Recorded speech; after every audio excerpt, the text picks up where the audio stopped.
제가 단체 생활을 많이 하면서 10여 년의 시간 동안 배운 거는 정말 좋은 능력 중에 하나는 동기부여를 해주는 능력이다라는 생각이 들었어요. 나만 잘해서 되는 일이 없잖아요. 어떻게 하면 같이 잘할 수 있을까를 생각했었을 때 그들이 했다고 느껴지게 말하는 게 되게 중요한 것 같아요. 어쨌든 모두가 삶의 주인공이고 싶지 서브이고 싶진 않잖아요. 이 사람이랑 보내는 시간만큼은 나도 최선을 다하고 싶다라는 생각이 들게끔 노력을 많이 하는 것 같고, 제일 기본적인 건 본인이 제일 열심히 하는 거인 것 같아요.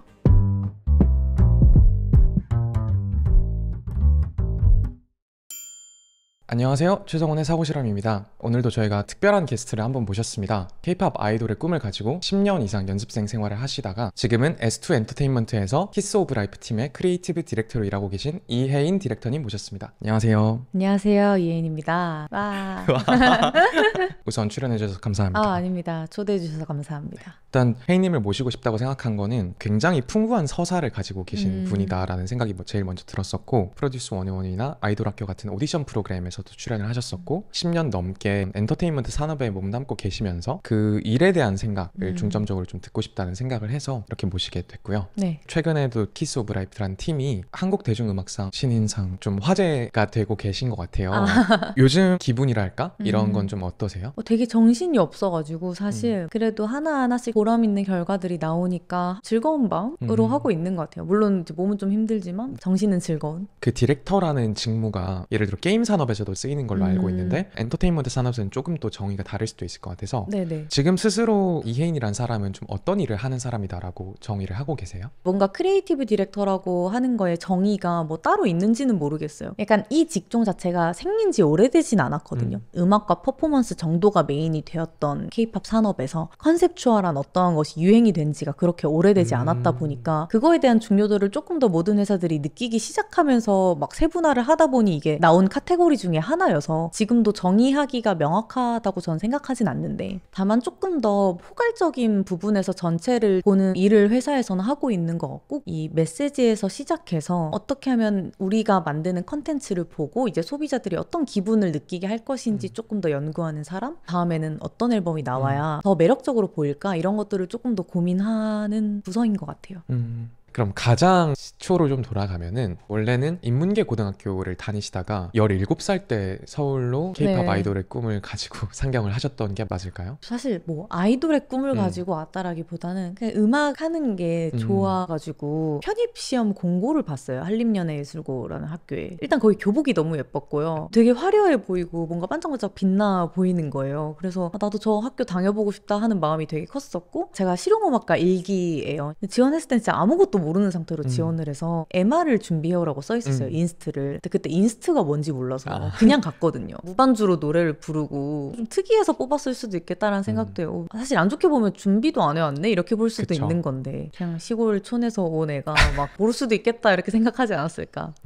가족분들은 여전히 고향? 네네네. 마산 차원에 계신 상태에서 네네. 혼자 올라오신 거였죠? 네, 맞아요. 원래 전 성격이 좀 독립적이어가지고 타지 생활을 하는 거에 대한 두려움은 아예 없었고 되게 설레는 마음으로 서울 이러면서 왔던 것 같아요. 그러면 고등학생으로서 학교를 다니면서 연습생 생활을 병행하는 게 약간 일반적인 구조였을까요? 저희 학교가 워낙 연예 산업에 좀 특화된 고등학교다 보니까 저희 반에 연습생이 한 20명 있었던 때도 있었어요. 너무 연습생이 많아서 관계자분들이 학교 내부에도 많으셨어요. 그래가지고 그런 소개로 캐스팅이 되면서 연습생 생활을 시작을 하게 됐고, 그렇게 하다 보니까 뭐 오디션 프로도 나가고 뭐 이렇게 된 것 같아요. 이제 프로듀스 101이라는 당시 오디션 프로그램에 획을 그었던 그 프로그램도 이제 10년 가까운 맞아요. 시간이 지났는데 그 당시에는 101명의 연습생분들이 모여서 오디션을 한다. 들으셨을 때 좀 어떤 생각이 드셨어요? 그러니까 그게 뭔지를 모르겠는 거예요. 제가 시즌 1이었다 보니까 뭔지 상상이 잘 안 가서 101명이서 뭘 한다는 거지? 네. K-POP 스타 같은 그런 거의 그룹 버전 같은 건가? 뭔지 모르겠다 이러면서 이제 나갔는데 이제 1화 촬영장 가서 충격을 받았죠. 뭐지? 약간. 어떤 면에서 충격을 받으셨어요? 일단 그 세트가 이게 피라미드로 이렇게 되어 있잖아요. 아, 여기가 다 채워지는 자리인 거야? 여기서 다 같이 한 가지의 노래, 한 가지 춤을 춘다고? 약간 이거 되게 충격적이다. 그렇게 생각했던 것 같아요. 당시 그 핑미였던 네네네네. 거죠. 그리고 심지어 그 피라미드에 순위대로 이렇게 맞아요. 줄을 세우는 맞아요. 컨셉이었잖아요. 등급대로 네. A등급, B등급, C등급, F등급 바닥에 잔인한 프로죠. 그렇죠.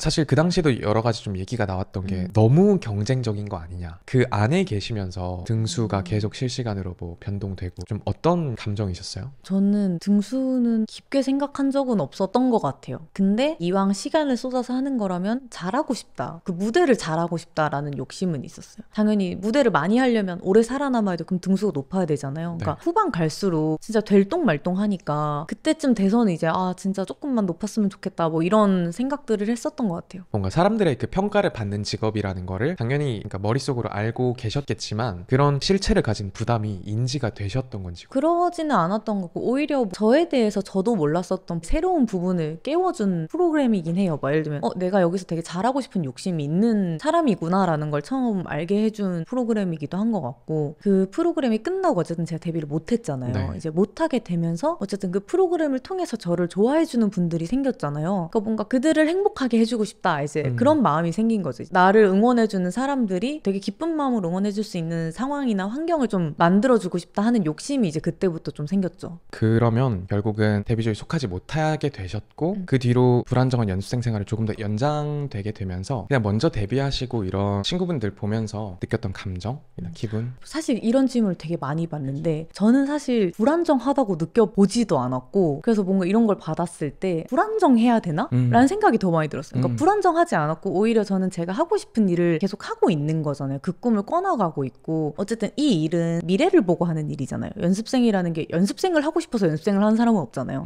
데뷔해서 잘 되고 싶으니까 연습생을 하고 있는 거기 때문에 정말 그 일에 너무 집중을 하다 보니까 나도 빨리 잘 돼서 뭔가 그렇게 하고 싶다 이런 마음이 들었었지 지금 너무 불안정하다 이런 생각은 해본 적이 없는 것 같아요. 이렇게 저는 네. 교정받는 게 너무 네. 좋아요. 그러니까 어떻게 보면 선입견이라고 해야 될까요? 고정관념이 네네. 있는 상태로 질문을 드렸던 것 같아요. 네네네. 연습생 이꼴 뭐 불안정. 네. 그러니까 불안정하다는 것도 연습생이라는 직업의 일부 속성일 수 있지만 그쵸. 더 중요한 본질은 꿈을 좇고 맞아요. 있는 맞아요. 과정에 있는 사람. 또 어떻게 보면 네. 철이 없던 걸 수도 있어요. 그냥 내가 하고 싶은 거에만 너무 이제 집중을 한 거죠. 이제 후반 들어가면서는 좀 철이 들었는데 초반에는 철이 없어서 그런 생각을 잘 못했던 것 같아요. 근데 말씀하신 게 왜 그 선입견이 생겼냐가 저는 좀 중요한 것 같고 이게 왜 생겼냐 하면 그런 부분을 미디어에서 계속 노출시키기 때문이라고 생각을 하거든요. 사실 되게 자극적이잖아요. 그쵸. 좀 그런 부분이 좀 아쉬움이 있는 것 같아요. 그럼 내가 가수가 되고 싶다라는 그 꿈 자체는 바뀐 적은 없으셨던 거고 네. 뭔가 근데 그 꿈을 바라보는 나의 시선이나 관점이 좀 달라진 것도 있었을까요? 시간이 지나면서? 이제 프로듀스 101 대중들한테 알려지기 전에는 되게 좋겠다 막연하게 생각을 했었고 이제 무대에 실제로 서고 사람들의 반응을 보고 나서는 좋네 진짜 좋네 좋을 줄 알았는데 되게 좋네 약간 이게 됐었고 또 이제 좀 더 지나온 시점에서는 저랑 같이 시작했던 친구들이 이제 7년이 보통 저희가 표준 전속계약 네. 기간인데 그 기간이 끝난 친구들이 되게 많아요. 딱 지금 시점에 끝나서 뭐 하지? 라고 생각하는 친구들이 정말 많은데 이제 와서 보면은 이거를 다 채워서 더 불안하구나. 해보지 못했기 때문에 아쉬움이 있는 사람도 있다고 하면 해봤기 때문에 더 뭔가 아쉽고 혹은 불안하고 이런 친구들도 많은 것 같더라고요. 진짜 그렇네요. 네. 한 사이클을 돌았기 때문에 네, 나 이제 다 했는데 그런 거 보면서 옆에서 또 생각이 많이 들고 그랬던 것 같아요. 비슷한 질문은 조금 돌아가서 꿈을 쫓는 과정에서 그 꿈을 내가 이룰 수 있을 것 같을 때도 있고 조금 멀어져 보일 때도 있는데 그때 멘탈 관리라고 할까요? 좀 동기부여를 할 수 있는지. 저는 일단 제 꿈은 제가 좋아하는 사람들과 이제 제가 하고 싶은 일을 하고 싶은 때에 하는 것이거든요. 이 세 개가 이제 동시에 되는 거라고 생각을 하는데 전 제 꿈이 직업이라고 생각하진 않았어요. 그러니까 왜냐면 직업이라는 건 제가 물론 지금 가수로 시작을 해서 100살까지 할 수도 있지만 그런 가수는 흔하지 않잖아요. 결국에는 바뀌어 나가야 하는 게 직업이라고 생각했고 조금 더 길게 보려는 생각을 많이 한 것 같아요. 나보다 먼저 그 길을 걸어봤었던 선배님들 이런 사람들한테 저 지금 이런 생각이 드는데 어떻게 생각하세요? 많이 물어보는 성격이어가지고 많이 물어봤어요. 되게 복잡한 이야기처럼 전 이야기를 해도 네. 되게 좀 심플하게 대답을 많이 해주세요. 그냥 해 약간 이런 식의 대답들이 보통 돌아오는데 그런 게 저는 오히려 되게 힘이 되더라고요.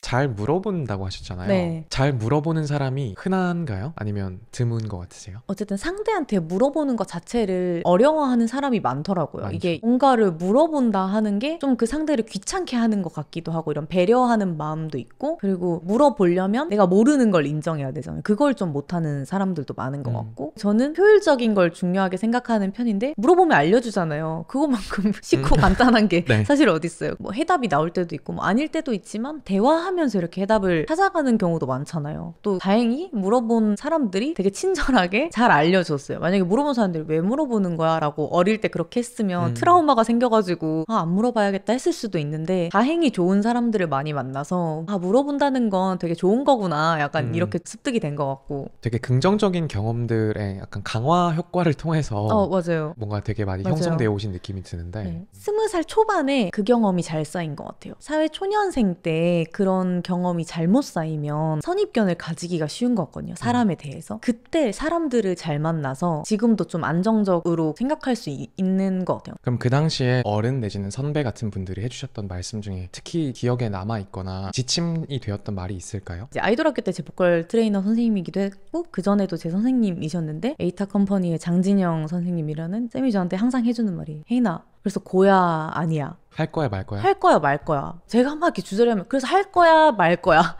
할 건데 그럼 해. 그러니까 모든 게 그런 거예요. 막 친구 고민을 해요. 얘가 이래서 이런 부분 잘 맞는데 이런 부분은 안 맞는 것 같고 이래도 그래서 친구 할 거야 말 거야? 할 거예요. 그럼 해 그냥.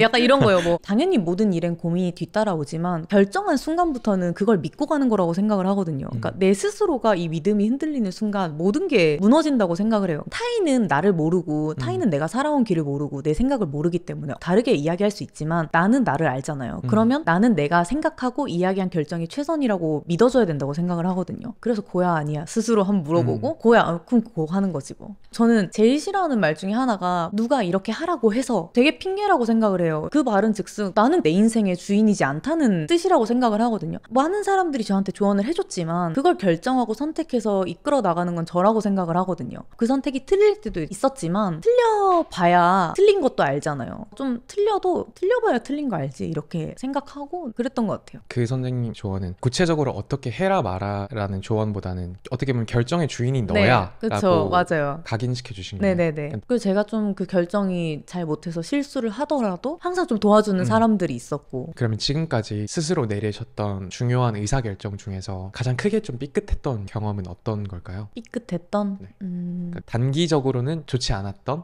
하지만 크게 배웠던 의사결정?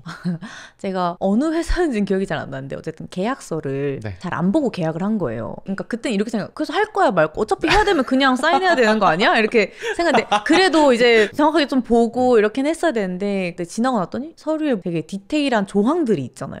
뭐 이런 조항들을 똑바로 이제 읽어보지 않아서 계약을 해지하는데 어려움이 있다거나 그런 걸 이제 뒤늦게 알았죠. 뭐 결국엔 모든 게 잘 해결이 되긴 했지만 그 뒤로는 서류는 항상 중요한 거다. 쓰고 나면은 수정할 수가 없다. 네. 고등학생 때부터 계약을 보고 검토하고 스스로 결정하고 이런 일들이 되게 많으셨던 거죠? 네, 맞아요. 부모님께서는 어쨌든 일을 하고 계시니까 네네네. 겁이 없었던 거죠. 그러니까 이게 맞다는 게 아니고 여러분 혹시는 꼭 부모님이랑 같이 가셔야 됩니다. 혹시 보고 이게 좋다고 생각을 할까 봐 몰라서 그렇게 한 거예요. 그냥 대충 이렇게 해도 되는 거 아니야? 이런 단순한 생각 루트로 그렇게 했는데 그렇게 하면 이제 안 되죠.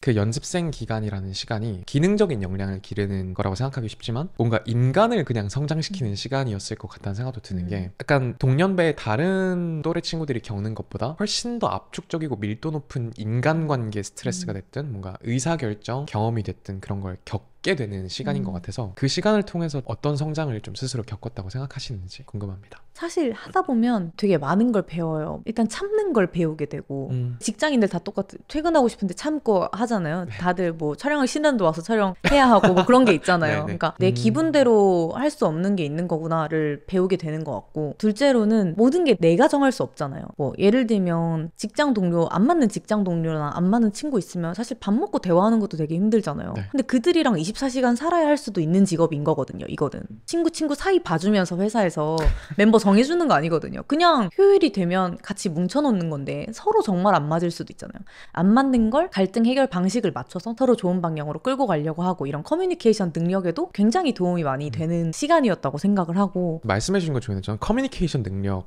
제가 느끼기로는 혜인님은 커뮤니케이션 능력이 뛰어나신 분인 것 같다고 생각이 들었는데 프로듀스 101에서도 약간 캐릭터가 좀 언니 포지션 같은 캐릭터 디렉터가 있었고 리더 포지션이 있었잖아요. 혜인님께서 특히 이제 내 생각을 설득하고 같이 뭔가 모으는 관점에서 좀 제일 중요하게 생각하시는 건 어떤 거예요? 이제 제가 단체 생활을 많이 하면서 10여 년의 시간 동안 이제 배운 거는 정말 좋은 능력 중에 하나는 동기부여를 하게 해주는 능력이다라는 생각이 들었어요. 그러니까 일을 잘하는 것도 너무 대단한 능력인데 나만 잘해서 되는 일이 없잖아요. 그러니까 대부분의 일은 같이 해야 하는 일들이 많은데 어떻게 하면 같이 잘할 수 있을까를 생각했었을 때 그들이 했다고 느껴지게 해주게 말하는 게 되게 중요한 것 같아요. 그러니까 어쨌든 모두가 삶의 주인공이고 싶지 서브이고 싶진 않잖아요. 내가 아는 거여도 한 번 더 물어봐요. 이거 저는 이렇게 생각하는데 이거 맞을까요? 상대가 만약에 맞는 것 같아요 하면 맞다고 해주니까 더 맞는 것 같네요 이렇게 하면 듣는 사람도 기분 좋고 저도 기분이 좋잖아요. 저를 가르쳐 주셨던 선생님들 중에서 특히나 보컬 트레이너 분들은 되게 감정적으로 많이 엮여요. 왜냐면 1대1로 보통 레슨을 하고 감정선에 대한 이야기도 하니까 춤은 사실 단체 레슨으로 진행되니까 그냥 5, 6, 7, 8 팔 더 들어 멈춰 더 해 이런 식의 짧은 이제 대화들만 오가니까 생각할 시간도 없이 운동 PT 받는 것처럼 그냥 이제 하는 건데 네. 노래는 또 그렇지가 않거든요. 되게 섬세한 영역이다 보니까 대화를 많이 하는 편인데 특히나 내가 더 노래하고 싶게 만들어주는 선생님들이 있었어요. 내가 더 연습해오고 싶게 하는 그런 선생님들이 계셨는데 그게 또 그분들의 레슨 능력이라고 저는 생각이 어느 순간 들더라고요. 대충 부르고 나 열심히 한 건데요 하면은 뭐라 할 수가 없잖아요. 근데 진짜 열심히 다해서 이 사람이랑 보내는 시간만큼은 나도 최선을 다하고 싶다라는 생각이 들게끔 하려고 노력을 많이 하는 것 같고 제일 기본적인 건 본인이 제일 열심히 하는 거인 것 같아요. 지금까지 쭉 얘기하신 걸 들으면서 혜인님은 주변 사람들에게 정말 많이 맞아요. 배우시는 분인 것 같다 이런 생각이 드는 것 같아요. 사실 학교 다닐 때도 비슷하지 않아요? 같은 선생님이어도 내가 더 공부하고 싶게 말하는 선생님이 있잖아요. 야 너 그것도 못해? 야 뭐 이렇게 말을 하는 것보다 다음에는 헤이 너가 이렇게 한 것도 한번 보고 싶다. 뭐 이렇게 저한테 뭔가 기대를 가진 선생님들 있잖아요. 그 기대를 실망시키고 싶지 않은 마음이 들게 하는 선생님들이 있거든요. 똑같이 직장 생활에 대입을 해도 야 너는 얘는 해도 안 돼. 이렇게 하면 될 것도 안 될 거라고 생각을 하거든요. 못해도 이 사람의 미래가 기대되는 것처럼 계속 이야기를 해주다 보면 이 사람도 자기도 모르는 사이에 기대를 할 거 아니에요. 자기 삶에 대해서든 뭔가 앞으로든. 그러면 저희의 같이 하는 결과물에도 그게 좀 좋은 결과치로 오니까 조금 더 긍정적인 미래에 대한 이야기를 많이 하려고 하는 것 같고 될 거라고 생각해도 안 되는 일이 태반인데 안 된다고 생각하면 안 되겠죠. 뭐 그게 다 잘 된다는 보장은 없지만 그래도 그렇게 좀 이야기를 하고 믿어야 절반은 하지 않나 라는 마음에서 좀 그렇게 하게 된 것 같아요. 저는 적어도 그런 사람이어서. 그러면 거의 17, 18 이쯤부터 시작한 연습생 생활이 끝나게 된 거는 몇 살 정도셨을 때였을까요? 27 정도였던 것 같아요. 27이면 좀 외람된 얘기지만 어떤 K-POP 그룹으로는 사실 조금은 늦었다고 보통 여겨질 수 있는 때이긴 한 것 같고 결정을 내려야 되는 때가 다가오고 있다 이런 감각은 있으셨을까요? 이제 연습생을 그만해야겠다라고 느낀 계기는 제가 이래서가 아니라 그 팀이 엎어졌어요.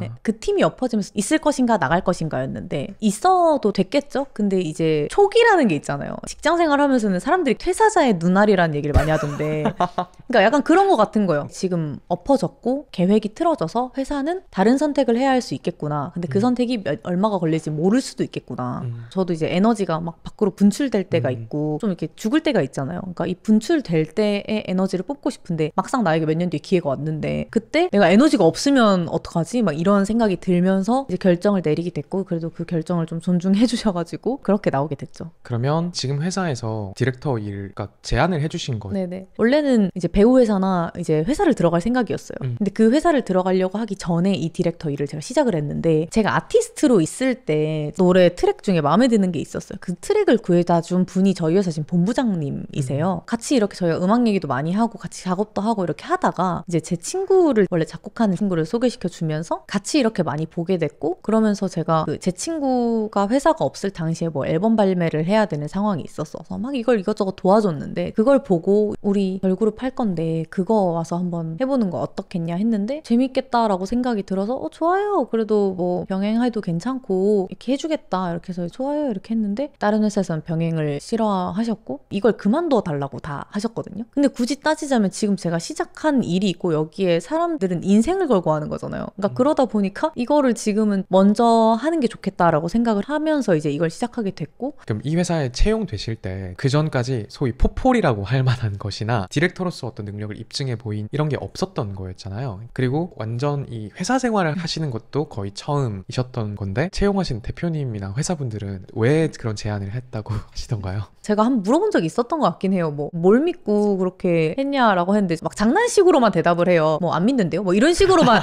막 대답을 하고 뭔가 되게 진지하게 서로한테 뭐 이런 얘기를 낯간지러워가지고 잘 못해요. 너무 막 친해서. 저는 진짜 감사한 것 중에 하나는 제가 처음 했잖아요. 처음 하는 사람이 많은 걸 결정할 수 있게 믿어주는 건 쉬운 건 아니라고 생각해요. 감나라 배나라 그 사이사이에 다 할 수도 있는 거였는데 그러지 않았거든요. 정말 거의 믿고 맡겨주는 일들이 훨씬 많았어요. 어찌됐건 저는 믿어주는 만큼 잘 하려고 하는 사람이어서 잘 해내야겠다라는 마음이 있었고 나중에 들었어요. 이제 지금은 엄청 다 친한데 직원들이 엄청 반대도 많았대요. 쟤 오면은 뭐 아무것도 와서 일 안 하는 거 아니야? 연예인 하던 사람이 뭘 와가지고 이렇게 하나라는 생각도 했었는데 그런 생각을 한 게 너무 미안할 정도로 열심히 해줘서 너무 고맙다 이런 얘기를 했는데 저도 너무 감사한 거예요. 사실 그런 생각 하지 몰랐거든요. 제가 어쨌든 서류 작업하고 이런 게 서툰 부분이 있을 거잖아요. 엑셀하고 뭐 지출 결의서를 쓰고 막 그런 업무들도 이거 또 틀렸네 이렇게 안 하고 항상 좀 스태프들이 많이 도와줬었고 제가 부족한 부분들을 되게 많이 메꿔주고 저도 제가 잘할 수 있는 부분을 더 서포트하려고 노력을 하고 그런 서로의 노력을 좀 알아주는 환경에서 제가 이 일을 또 스타트한 게 또 제 복 중에 하나라고 저는 생각도 하고 있긴 하거든요. 왜 뽑았는지는 모르겠네요. 모르겠어요. 정말 이유를 모르겠어요. 이게 뭐 영혼 없이 들릴 수도 있지만 어쨌든 이 디렉터라는 일의 본질이 자신이 원하는 바가 명확하고 그것을 달성하기 위해 어떤 프로세스로 어떤 논리를 통해서 가야 되는지를 명확하게 알고 있는 게 가장 중요한 덕목이라고 저는 조심스럽게 생각을 해서 아마 그런 부분들 때문에 근데 운이 좋으시기도 했다고 생각해요. 누군가가 믿어준다는 게 정말 쉬운 일이 아니잖아요. 맞아요. 특히나 누군가의 처음을. 근데 어떻게 보면 그게 이 산업에서 굉장히 중요한 요소인 것 같다는 생각이 드는 거예요. 이제 디렉터로서도 다른 분을 채용할 때도 어떤 멤버를 선발을 한다라고 할 때도 아직은 본 적 없는 가능성을 믿어야 하는 일인 것 같아서 의미부여를 해서 생각해보면 혜인님이 그런 믿음을 받아본 경험들이 있었기 때문에 지금 나도 누군가를 더 잘 알아보거나 믿을 수 있는 사람이 되었나?